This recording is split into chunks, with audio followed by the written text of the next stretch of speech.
There are seasons in life when it feels like you're climbing a mountain wrapped in thick fog. No applause, no witnesses, no one walking beside you. You keep moving anyway, step after step, day after day, keeping promises no one else knows about. And sometimes the silence hurts more than failure ever could. No one says, "I see you."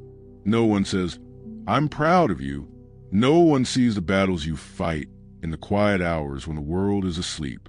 And eventually, a question rises in the stillness. Is this worth it if no one sees it? But what if this silence is an abandonment? What if it's initiation? Carl Jung believed that every true rebirth begins with dissolution, a breaking down of the old self before the new one can emerge. When no one is left to lean on, it doesn't mean you've been forgotten. It means your soul is being prepared to stand on its own, because there comes a moment in every inner journey when the world steps back, so you can finally step forward. In today's video, we'll walk through 7 profound psychological stages of rising, even when no one is by your side. And somewhere along the way, you may discover something life-changing. Everything you've been waiting for, strength, love, safety, peace, has never been missing. It's been waiting inside you. If you're ready to walk this journey slowly and deeply, stay with me. And if this channel brings calm and clarity into your life, consider subscribing. This is the Mind Kit, and you belong here. Chapter 1, Loneliness, the silent teacher of strength. Loneliness doesn't arrive loudly. It arrives subtly. You still go to work. You still respond to messages. You still smile when needed. But something inside has shifted. Conversations that once felt alive now feel hollow. Places that once felt familiar now feel distant. People you used to resonate would no longer meet you at your depth. Jung called this moment the beginning of a night sea journey, the stage where the soul withdraws from the outer world to confront itself. This loneliness isn't about being alone in a room. It's about feeling unseen in a crowd.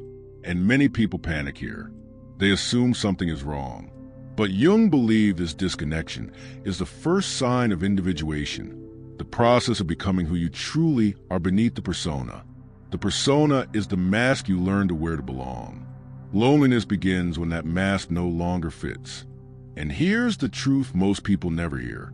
Feeling misunderstood is not a sign of failure. It's a sign of awakening.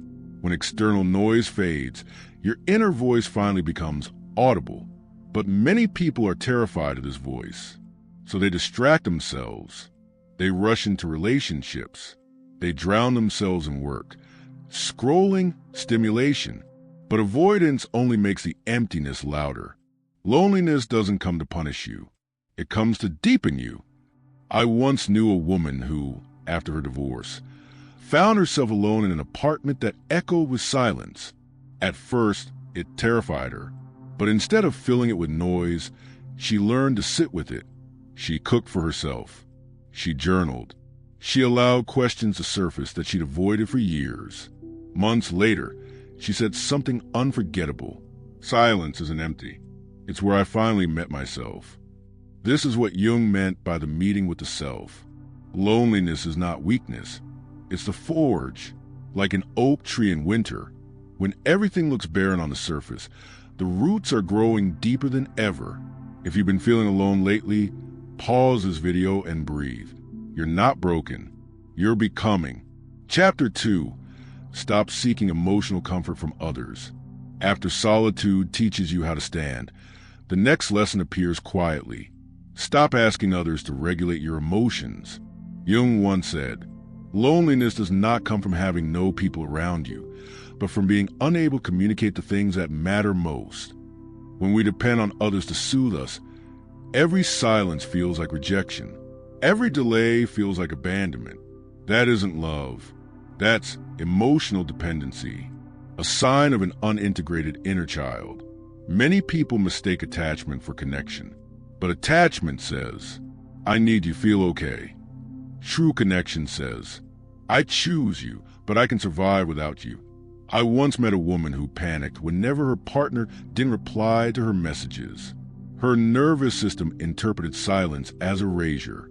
Through shadow work, she realized the fear wasn't about him. It was about her childhood, where emotions were dismissed and needs ignored. So she learned something radical. She learned to stay, to place her hand on her heart and say, "I'm here. I won't abandon myself." That moment changed everything. Self-soothing isn't coldness. It's maturity. It's becoming the parent your inner child never had. When you learn to regulate your own emotions, you stop begging for reassurance. You stop chasing responses. You stop collapsing when someone pulls away. And only then can love become free, not desperate. If this resonates, comment still below, as a reminder that even when no one comforts you, you choose not to leave yourself. Chapter 3. Stop complaining. The language of the victim ego. Complaining feels harmless, but psychologically it's a trap. Jung describes self-pity as a shadow state, a place where the ego avoids responsibility by staying wounded. Every complaint whispers, "I am powerless," and the unconscious listens. Complaining keeps you tied to the past, retelling the wound instead of transforming it. Jung warned, until you make the unconscious conscious, it will direct your life, and you will call it fate. The moment you stop asking, "Why me?" and start asking, "What can I do with this?" energy moves again. Pain becomes information. One woman told me she spent months telling the same betrayal story. One night she asked herself, if no one was listening, would I still tell this? The answer was no. The next day, she began writing about who she wanted to become. Stopping complaint doesn't deny pain. It refuses to live inside it.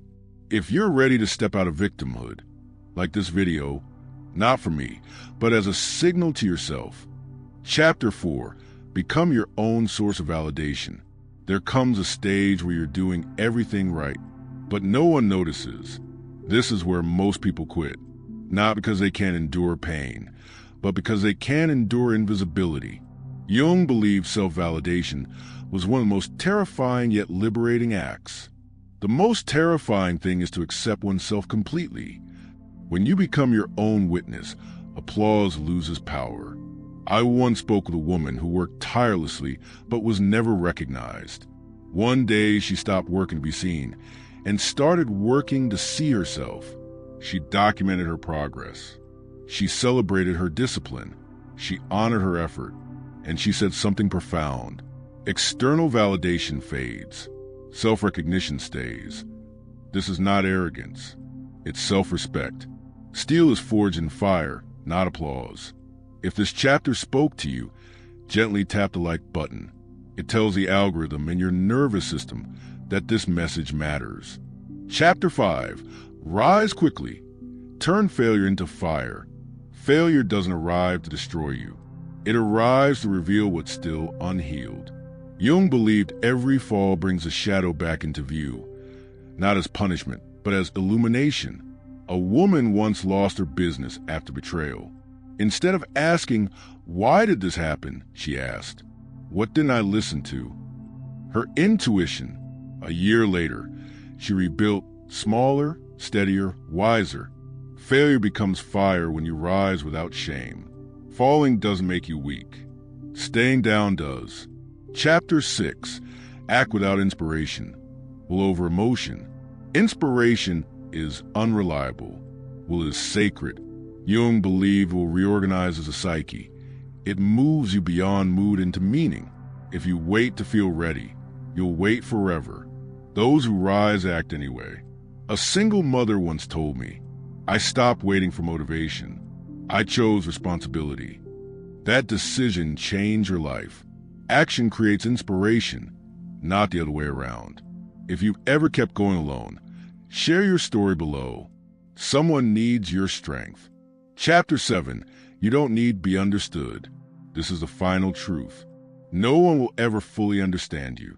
And that's okay. Jung wrote, "Who looks outside dreams. Who looks inside awakens." When you stop seeking understanding, you find peace. Like a lighthouse, you don't shout to be seen, you simply shine. And those meant to find you will. If this video gave you peace, share it with someone who needs quiet strength today. And subscribe to the Mind Kit. This journey has only just begun.